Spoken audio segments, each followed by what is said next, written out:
नमस्कार दोस्तों, राम राम, सत श्री अकाल, जय हिंद, जय भारत। मैं KR जाखड़ स्वागत करता हूं आप सभी का अपने YouTube channel KR Jakhar sir academy में। आज हम बात करने वाले हैं अपने नेक्स्ट टॉपिक क्लॉक यानी घड़ी के बारे में। तो दोस्तों बात करते हैं आज के अपने टॉपिक क्लॉक यानी घड़ी से संबंधित। आज घड़ी के बारे में हम जनरल इंट्रोडक्शन देखने वाले हैं।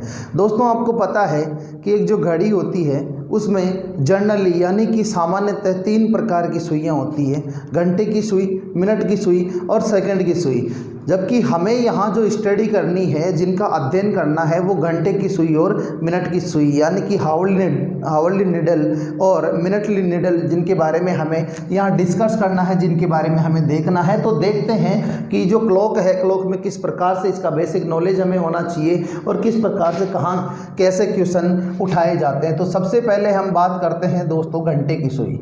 सबसे पहले बात की जाती है घंटे की सुई की। आपको इतना तो पता होगा कि जब एक पूरा सर्कल जब बनाया जाता है तो उस पूरे सर्कल में 360 डिग्री का कोण होता है। कितना कोण होता है? 360 डिग्री का। तो दोस्तों बात करते हैं घंटे की सुई की। तो घंटे की सुई को एक चक्कर लगाने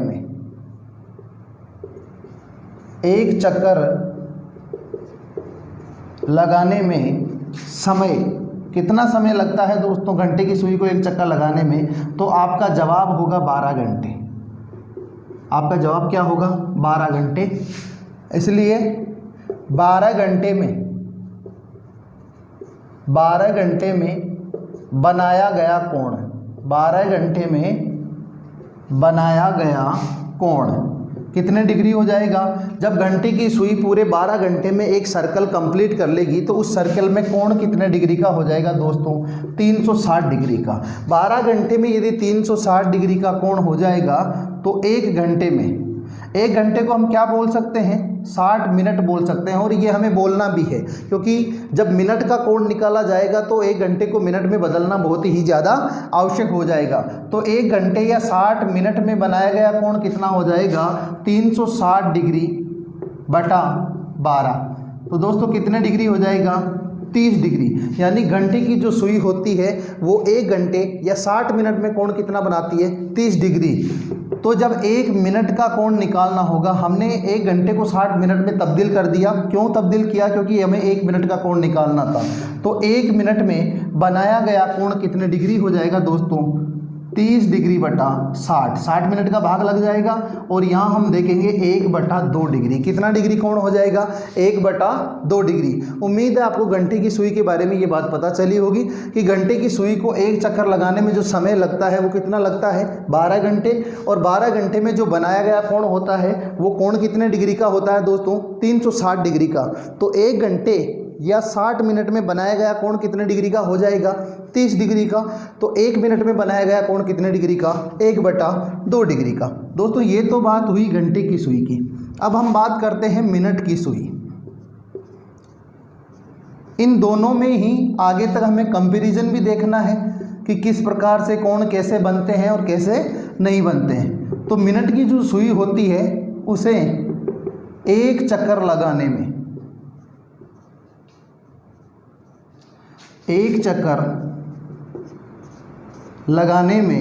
समय, मिनट की सुई को एक चक्कर लगाने में जो समय लगता है वो दोस्तों कितना लगता है? 1 घंटा। कितना समय लगता है मिनट की सुई को? 1 घंटा। यानी मिनट की सुई 1 घंटे में पूरा सर्कल बनाती है। 1 घंटा मतलब कितने मिनट हो गए? 60 मिनट हो गए। 1 घंटा या 60 मिनट में पूरा कोण वो बना देती है और कितना? एक पूरा चक्कर लगाती है। तो एक चक्कर में यानी 1 घंटा या 60 मिनट का जो समय लगा है उसमें बनाया गया कोण कितना होता है? बनाया गया कोण कितने डिग्री हो जाएगा? तो आपका जवाब होगा सर 360 डिग्री, क्योंकि एक सर्कल जब भी कंप्लीट होता है तो उसमें कोण बनता है 360 डिग्री। तो इसलिए हम 1 मिनट का निकालते हैं तो 1 मिनट में बनाया गया कोण कितने डिग्री हो जाएगा? आप कहेंगे सर 360 में 60 का भाग लगा दीजिए। 360 में 60 का भाग लगाया, कितने डिग्री आ गया दोस्तों? 6 डिग्री। अब यहाँ से जो क्वेश्चन उठते हैं उन क्वेश्चंस की हम चर्चा करते हैं दोस्तों। सबसे पहले कि घंटे की सुई द्वारा 1 घंटे में कितना डिग्री कोण बनता है? 30 डिग्री। और 1 मिनट में कितना बनता है 1/2 डिग्री। मिनट की सुई द्वारा 1 घंटे या 60 मिनट में कितना बनता है 360 और 1 मिनट में कितना बनता है 6 डिग्री। ये क्वेश्चन यहाँ से उड़ते हैं और इन्हीं से रिलेटेड एक और क्वेश्चन उठता है जहाँ आपको घंटे व मिनट की सुई के मध्य अंतर पूछा जाता है। तो दोस्तों बात करते हैं उस अंतर की जो हमें पूछा जाता है घंटे व मिनट की सुई के मध्य। लेकिन यहाँ आपको मोस्ट इम्पोर्टेंट जो ध्यान रखना है उस चीज़ के बारे में दोस्तों हम चर्चा करते हैं कि कौन सी चीज़ ऐसी है जो हमें मुख्यतः ध्यान में रखनी है। तो दोस्तों मिनट व घंटे की सुई तथा घंटे व मिनट की सुई के मध्य जो अंतर आपसे पूछे जाते हैं उसके 2 प्रकार के क्वेश्चन आपके सामने हो सकते हैं। देखने पर ये दोनों प्रकार के क्वेश्चन आपको एक ही तरह के नज़र आते हैं, लेकिन दोस्तों ये दोनों क्वेश्चन कुछ अलग अलग प्रकार के होते हैं। जैसे देखते हैं किस प्रकार से इन क्वेश्चन को सोल्व करना है। एक छोटा सा उदाहरण हम लेते हैं। एक सरल रेखा हमने बनाई, उस सरल रेखा की बात की जाए तो ये सरल रेखा 180 डिग्री का कोण होता है। कितने डिग्री का कोण होता है 180 डिग्री का कोण होता है।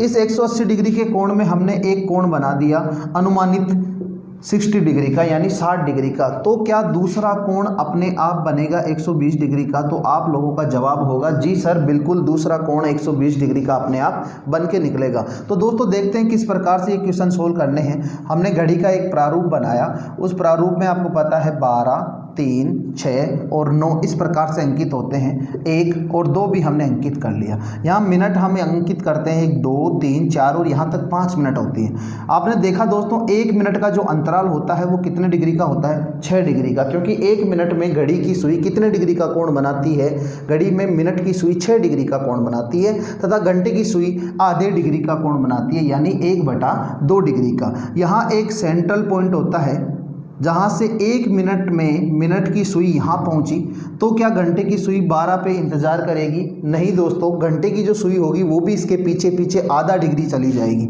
जब घंटे की सुई 12 पे रहती तो ये अंतर कितने डिग्री होता 6 डिग्री, लेकिन घंटे की सुई इसके पीछे पीछे आधा डिग्री चली गई। अब देखते हैं कि ये कोण कितने डिग्री का हो गया। तो दोस्तों आपका जवाब आएगा सर ये कोण 5.5 डिग्री का हो गया, क्योंकि 6 डिग्री का पूरा अंतराल था जिसमें उसके पीछे पीछे आधा डिग्री तक घंटे की सुई भी चली गई। देखिए कैसे कि ये 2 पॉइंट हमने ले लिए जिनका अंतर कितना था 6 किलोमीटर का अंतर था। कितने किलोमीटर का अंतर था 6 किलोमीटर का। एक व्यक्ति यहाँ से शुरू होता है मोटर बाइक लेके और 6 किलोमीटर पहुँचता है, दूसरा व्यक्ति पहुँचता है यहाँ से साइकिल लेकर आधा किलोमीटर। तो दोस्तों आधा किलोमीटर जो व्यक्ति गया तो क्या वो 6 किलोमीटर वाले के पास पहुंचा? बिल्कुल ये 6 किलोमीटर वाले के पास पहुंचा।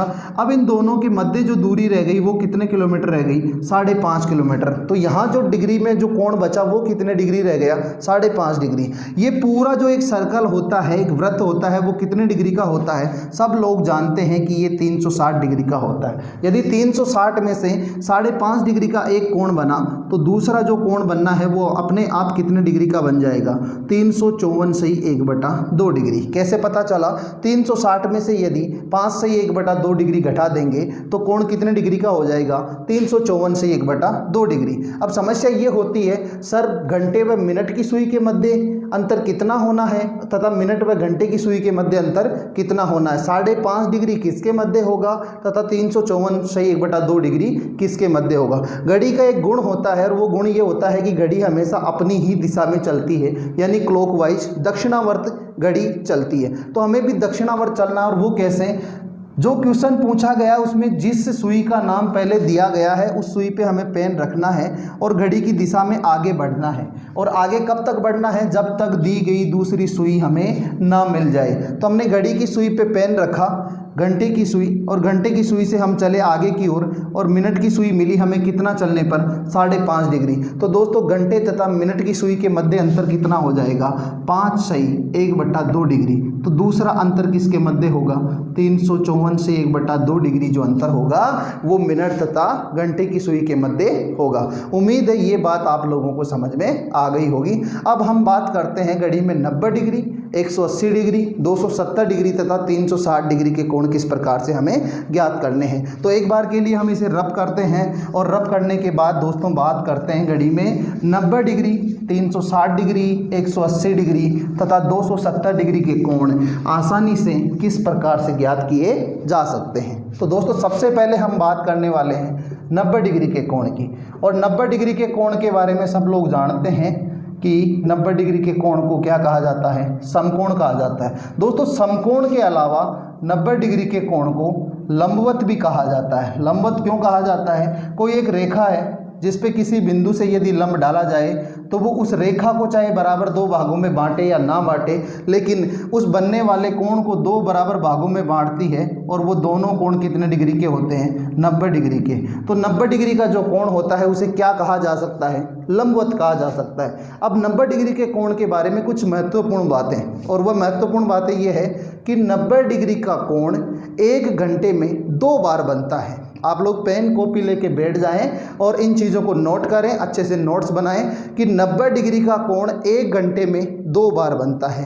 1 घंटे में कितने बार बनता है? 2 बार बनता है। तो दोस्तों बताइए 12 घंटे में वह कोण कितनी बार बनेगा? तो आपका जवाब होगा कि सर 12 घंटे में वह कोण 12 गुणा 2 बराबर 22 बार बनेगा। अब दिमाग में घंटी बजती है, सर गणित नहीं आती आपको? गणित आती है दोस्तों। 12 गुणा 2 बराबर 24 होता है, लेकिन 24 बार यहाँ नहीं बनना है। क्यों नहीं बनना है? क्योंकि 2 कोण यहाँ कम हो जाते हैं। वो कौन से होते हैं उनके बारे में अभी हम देखने वाले हैं। वो होते हैं दोस्तों 2 से 3 तथा 3 से 4। इन 2 घंटों के मध्य 4 बार कोण बनना चाहिए। कितनी बार बनना चाहिए? इन 2 घंटों के मध्य 4 बार बनना चाहिए, लेकिन बनता कितनी बार है? 3 बार बनता है। क्यों 3 बार ही बनता है, इसके बारे में हम जैसे ही कोण निकालेंगे तब इसके बारे में हम चर्चा करने वाले हैं। उसी प्रकार 8 से 9 और 9 से 10 के मध्य भी कितनी बार बनना चाहिए? 4 बार बनना चाहिए, जबकि बनता कितनी बार है? 3 बार। तो 1 और 1 2, ये 2 कोण पूरे 12 घंटे में कम हो जाते हैं। और कम हो जाने के बाद में कितने बनते हैं? 22 बार ही 12 घंटे में 90 डिग्री का कोण बन पाता है। आपसे क्वेश्चन, सिंपल सा क्वेश्चन पूछा जा सकता है कि 12 घंटे में घड़ी की दोनों सुइयां कितनी बार लंबवत होती है? तो कितनी बार लंबवत होती है? 22 बार। यदि पूछ लिया जाए कि एक दिन में कितनी बार लंबवत होती है, तो आपका जवाब क्या होगा? 22 का 2 गुना हो जाएगा, क्योंकि एक जो सर्कल होता है उसी सर्कल में घड़ी की सुई 2 बार आएगी, और 2 बार आएगी तो 22 गुणा 2 कितना हो जाएगा? 44 बार हो जाएगा। कितनी बार हो जाएगा? 44 बार हो जाएगा। अब देखते हैं कि 90 डिग्री का जो कोण है वो किस प्रकार से हमें ज्ञात करना है। तो दोस्तों 90 डिग्री का कोण ज्ञात करने के लिए एक सूत्र आपके सामने होता है, और 90 डिग्री का कोण ज्ञात करने के लिए जो सूत्र होता है वो क्या होता है? 60/11 गुणा समय +-3, यानी समय में एक बार +3 करना है और एक बार -3 करना है। सबसे बड़ी बात, समय की जगह रखना क्या है? समय की जगह आपको पहले का जो समय होता है वो पहले का समय आप लोगों को रखना है। जैसे हम सबसे पहले बात कर लेते हैं 2 से 3 और 3 से 4 बजे के मध्य की। तो सबसे पहले 2 से 3 का कोण निकालेंगे तो हमारा जो आधार समय रहेगा वो क्या रहेगा? 2 रहेगा। देखते हैं किस प्रकार से 2 से 3 के मध्य 2 कोण बनते हैं। तो 60/11 गुणा समय की जगह कितना रखा जाएगा? 2 रखा जाएगा। 2 एक बार +3 करेंगे और एक बार हम करने वाले हैं 60/11 गुणा 2 -3। तो ये हमारे सामने 2 समीकरण बन के निकले, जिससे 2 प्रकार के कोण आपके सामने बन के निकलेंगे। और ये जो दोनों कोण बनते हैं, ये दोनों कोण एक दूसरे के विपरीत होते हैं। एक कोण यदि मिनट व घंटे के मध्य बनता है तो दूसरा कोण घंटे तथा मिनट की सुई के मध्य बनता है। देखते हैं किस प्रकार से सॉल्यूशन करना है। 60/11 गुणा 2 और 3 कितने होते हैं? 5 होते हैं। तो 60 को 5 से गुणा करेंगे तो दोस्तों कितना आएगा?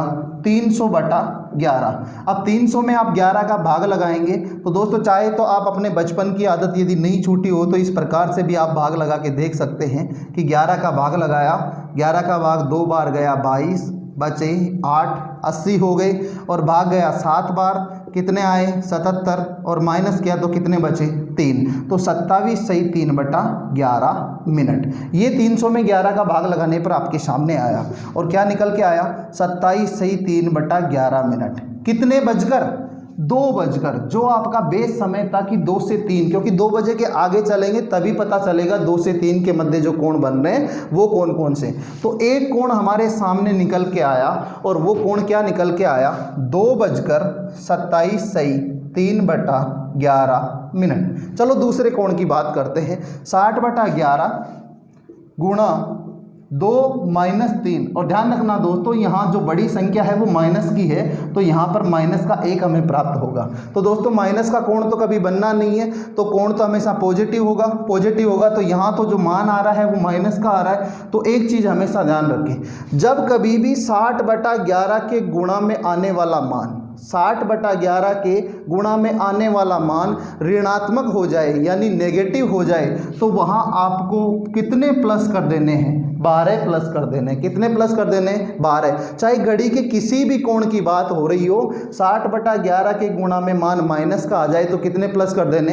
12 प्लस कर देने। 12 प्लस करने पर ये मान कितना प्राप्त हुआ? 60/11 गुणा 11। अब दोस्तों आपको पता है 11 से 11 की शकल बराबर मिलती है, तो ये दोनों कैंसिल हो जाएगा और यहाँ कितने मिनट निकल कर आएंगे? 60 मिनट। कितने बजकर? 2 बजकर। तो दोस्तों अगला कोण जो निकल के आया वो निकल के आया 2:60 अर्थात इसे क्या बोल सकते हैं हम? 3 बजे बोल सकते हैं। क्या बोल सकते हैं? 3 बजे। तो दोस्तों ये तो बात हुई 2 से 3 की। अब हम बात करते हैं 3 से 4 की। तो 3 से 4 में हमारा बेस क्या रहने वाला है? 3 रहने वाला है। उम्मीद है कि 2 से 3 का कोण आपको समझ में आया होगा। तो अब 3 से 4 के कोण की हम बात करते हैं। चलो देखते हैं किस प्रकार से हम इस क्वेश्चन का सॉल्यूशन करने वाले हैं।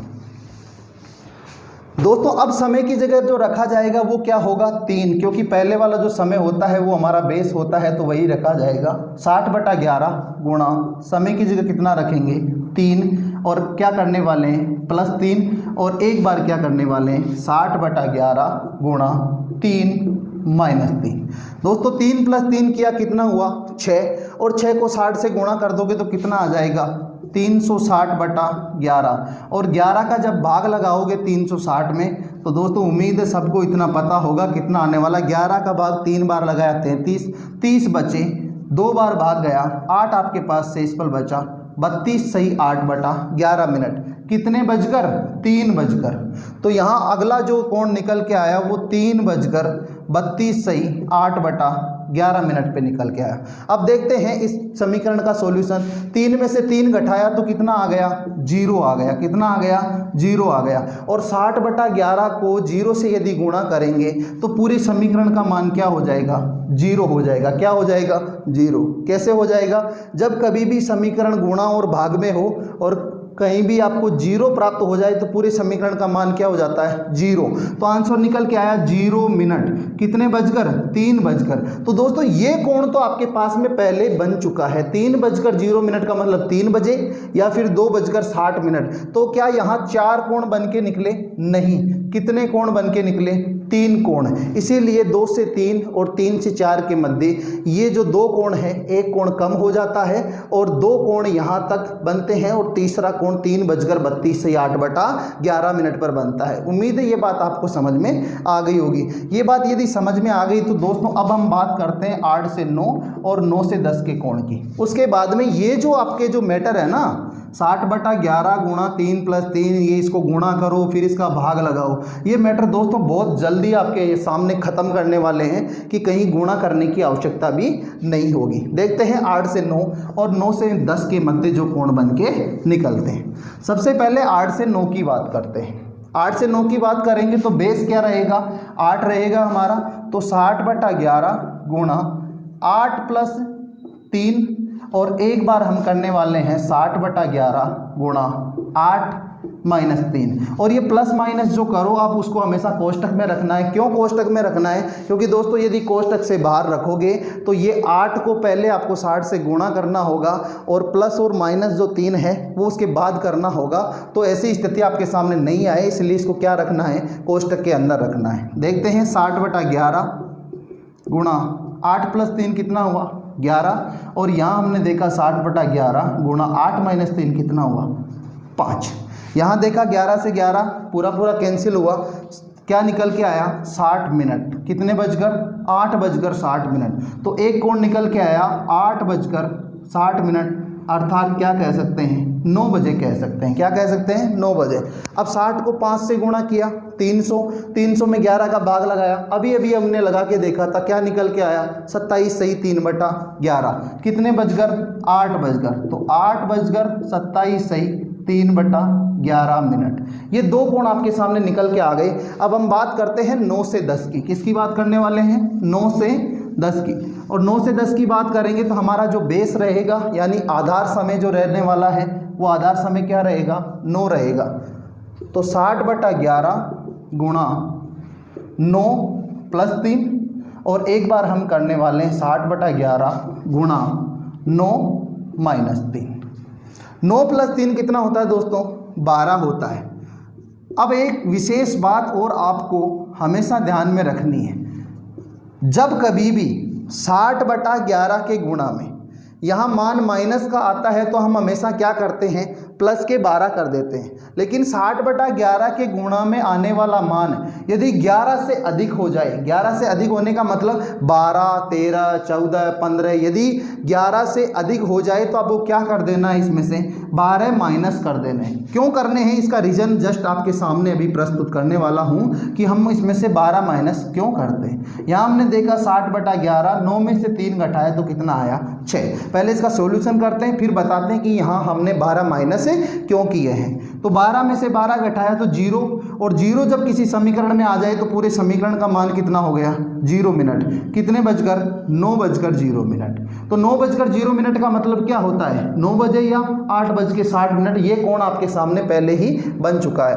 और 60 गुणा 6 कितने होते हैं? 360/11। और 360/11 आपने अभी अभी किया था, क्या निकल के आया था? 32 सही 8/11 मिनट।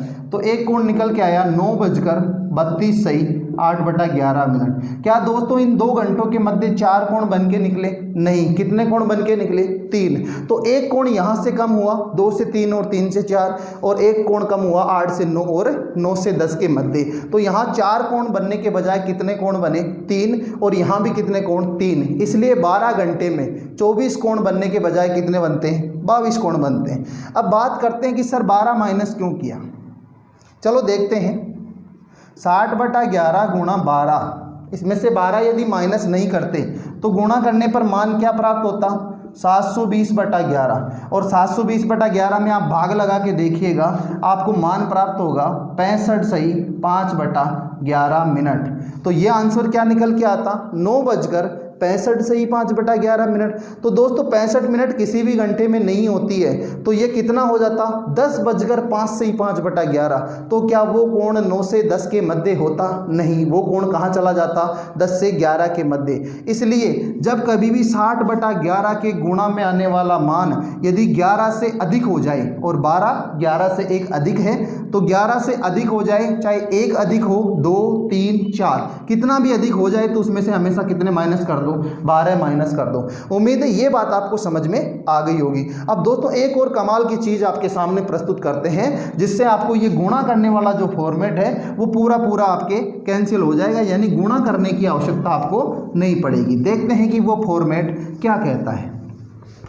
जैसे हमने अभी देखा कि 60/11 को हमने 5 से भी गुणा किया, 6 से भी गुणा किया। 5 से गुणा किया 27 से 3/11 प्राप्त हुआ। 6 से हमने गुणा किया तो 32 से 8/11। करना क्या है दोस्तों? 5 से ही 5/11 को आपको ध्यान में रखना है। किसको ध्यान में रखना है? 5 से ही 5/11 को। ये आपके मैथमेटिक्स की कैलकुलेशन आसान कर देगा दोस्तों। क्या मैं 5 से ही 5/11 को 5 + 5/11 लिख सकता हूँ? क्या मैं 5 से ही 5/11 को 5 + 5/11 लिख सकता हूँ? यदि नहीं समझ में आ रहा तो दोस्तों 2 अच्छे क्वेश्चन आपके सामने लेके आते हैं। कुछ समय के लिए हम 90 डिग्री के कोण को दूर कर रहे हैं, क्योंकि ये काम बहुत आसान हो जाएगा, और मैथमेटिक्स का एक क्वेश्चन आपके सामने सोल्व करते हैं। और अपनी ईमानदारी से अपने मन में एक बार ऐसा सोचें कि इस क्वेश्चन को सोल्व करने में कितना समय लगने वाला है। हमने यहाँ लिख दिया 4234 प्लस 2365/2371, और इस क्वेश्चन का सॉल्यूशन आप लोगों को करना है। एक बार सोच के देखिए। सोचने मात्र से दिल में घबराहट पैदा हो जाती है कि सर कम से कम 3 से 4 मिनट का समय इस क्वेश्चन में हमें चाहिए। लेकिन दोस्तों 3 से 4 मिनट का समय इस क्वेश्चन में देने की आप लोगों को आवश्यकता नहीं है। क्यों नहीं है आवश्यकता? अब मेरी बात पे यकीन करना भी थोड़ा सा मुश्किल हो जाएगा कुछ समय के लिए। क्यों? मैं कहूँ कि यदि आप कम से कम इसमें कितने मिनट लगाने वाले हैं? 3 मिनट लगाने वाले हैं। चलो ये आपके अनुसार 3 मिनट। कुछ लोग सोचेंगे गुरुजी झूठ बोल रहे हैं, 2 मिनट में कर दूंगा। जी बिल्कुल 2 मिनट में करने वाले स्टूडेंट भी है। कुछ सोचेंगे यार मैं तो 1 मिनट में कर जाऊंगा। मैं कहूँगा 1, 2, 3 कितने भी मिनट में कर रहे हैं आप, इसमें बहुत ज़्यादा समय लगा रहे हैं। मैं 1 मिनट वाले की बात कर लेता हूँ। यदि 1 मिनट वाला स्टूडेंट, चाहे 2 मिनट वाला, चाहे 3 मिनट वाला स्टूडेंट, आज के बाद इस प्रकार का जो क्वेश्चन होगा वो 1 मिनट में 60 क्वेश्चन कर देगा। इस प्रकार के 1 मिनट में कितने क्वेश्चन? 60 क्वेश्चन। कैसे करेंगे उस पे चर्चा करते हैं। 60 क्वेश्चन तो तभी हो पाएंगे जब 1 सेकंड में 1 क्वेश्चन हो जाएगा। जी बिल्कुल 1 सेकंड में 1 क्वेश्चन हो जाएगा। और मैं तो कहता हूँ पेन पेपर लगाने की आवश्यकता नहीं होगी। आज तो आप पूरे के पूरे आर्यभट्ट बनने वाले हो, गणितज्ञ बनने वाले हो। एक छोटा सा क्वेश्चन लेते हैं, 6 + 3/8। छोटा सा क्वेश्चन हमने लिया, इसी के थ्रू ये क्वेश्चन हम करने वाले हैं। टाइप क्वेश्चन का सेम है, एक संपूर्ण संख्या है और एक आपके पास में फ्रैक्शन पार्ट है। दोनों को देखते हैं। क्या करने वाले हैं? जिसके नीचे कुछ नहीं होता 1 लगाते हैं, यानी कि हर में कुछ नहीं होता तो 1 लगाते हैं। एलसीएम हमने ले लिया 8 और 1 का एलसीएम 8 आया। 1 का भाग लगाया 8 में 8 बार, 8 को 6 से गुणा किया 48। 8 का भाग 8 में लगाया, 1 बार 1 को 3 से गुणा किया 3, कितना निकल के आया? 51/8। अब दोस्तों 51 में भाग लगाइए आप 8 का, कितना आएगा? 6 बार भाग जाएगा, 3 शेषफल बचेगा बटा 8। मैं कहता हूं इतनी रामायण करने की आवश्यकता क्या थी? जब हमारे सामने चीनी और चावल 2 अलग अलग पदार्थ थे, उन दोनों को हमने एक जगह डाला और घर आके अलग किया। क्या इससे कुछ फायदा हुआ? नहीं। तो दिमाग में आता सर करना क्या है? कुछ नहीं दोस्तों, जब इस प्रकार का क्वेश्चन आपके सामने हो, प्लस को हटा दो। क्या करना है? केवल प्लस को हटाना है। जब इस प्रकार का क्वेश्चन आपके सामने हो, केवल प्लस हटाना है, वही आंसर है। तो दोस्तों इस क्वेश्चन का आंसर भी यही है। अब बताइए दोस्तों, क्या 1 मिनट में 60 क्वेश्चन किए जा सकते हैं? अब एक दिल से आवाज़ निकलेगी, जी सर बिल्कुल 1 मिनट में 60 क्वेश्चन किए जा सकते हैं। तो जब इस चीज़ में मैं प्लस हटा सकता हूं तो मैं प्लस को लगा भी सकता हूं। यहां प्लस हटा सकता हूं तो प्लस को लगा भी सकता हूं। यही चीज़ यहां काम आएगी। अब समझ में आ रहा होगा कि 5 से ही 5/11 को 5 + 5/11 भी लिखा जा सकता है। अब दिमाग में सवाल उठता है सर अपनी मर्जी से 5 से ही 5/11 कहाँ से लेके आ गए? नहीं दोस्तों, अपनी मर्जी यहाँ नहीं चलती, क्योंकि ये खेल नहीं है बच्चों का। यहाँ तेल निकल जाता है अच्छों का। 60/11 की एक बार वैल्यू निकाल के देखिएगा दोस्तों। 11 का भाग जब 60 में लगाओगे तो वैल्यू 5 से ही 5/11 निकल कर आएगी। इसी को हमने अलग कर लिया। अब 60/11 को हम गुणा कर रहे थे 5 से। क्यों कर रहे थे दोस्तों? 60 को 5 से गुणा किया 300, 300 में 11 का भाग लगाया, 27 से 3/11 निकल के आया। मैं कहता हूँ इतना करने की आवश्यकता नहीं है। क्यों नहीं है? समझिए इस बात को। जैसे हमने 5 से ही 5/11 को अलग किया और अलग करके 5 + 5/11 कर लिया। हालांकि ये बार बार लिखने की आवश्यकता नहीं पड़ेगी। जब कम से कम 5 क्वेश्चन आप प्रैक्टिस करेंगे, बार बार लिखने की आवश्यकता नहीं पड़ेगी। अरे भाई इसी को तो 5 से गुणा करना है। किसको गुणा करना है? 5 से ही 5/11 को ही तो 5 से गुणा करना है। 60/11 की ही तो वैल्यू है। अब हम इसको अलग अलग गुणा कर सकते हैं। 5 को इस 5 से गुणा किया 25, और 5 को इस 5 से गुणा किया 25, और हमेशा ऐसा ही होने वाला है। यहाँ 25 तो यहाँ भी 25। लेकिन दोस्तों 25/11 प्लस तो मैं अभी भी हटा सकता हूँ, लेकिन 25 11 से बड़ा है तो इसमें भाग और लगाया जा सकता है। कितनी बार? 2 बार। तो ये सॉल्यूशन किस प्रकार निकला? 25 + 2 सही 3/11। अब आपको पता है दोस्तों यहाँ भी तो मैं प्लस लगा सकता हूँ। 25 + 2 + 3/11 कर सकते हैं। एक ही क्वेश्चन इतना बड़ा सॉल्यूशन करवा रहा हूँ, बाकी सारे अपने आप आसानी से सोल्व हो जाएंगे। तो 25 में 2 जुड़ जाएंगे कितने? 27, और ये भी प्लस हट जाएगा तो आंसर क्या आ जाएगा? 27 से 3/11। अब देखते हैं दोस्तों यही काम यदि हमें 6 से गुणा करने के साथ में करना होता। इसको एक बार रब करते हैं और बात करते हैं जब हमें 6 से गुणा करके यही काम करना होता। तो 5 से ही 5/11 को किससे गुणा करना है? 6 से गुणा। 6 को इस 5 से गुणा करो 30, यहाँ 30 तो यहाँ भी कितना? 30, और 30 में कितनी बार भाग और जाएगा? 2 बार, और वो 2 किस में जुड़ेगा?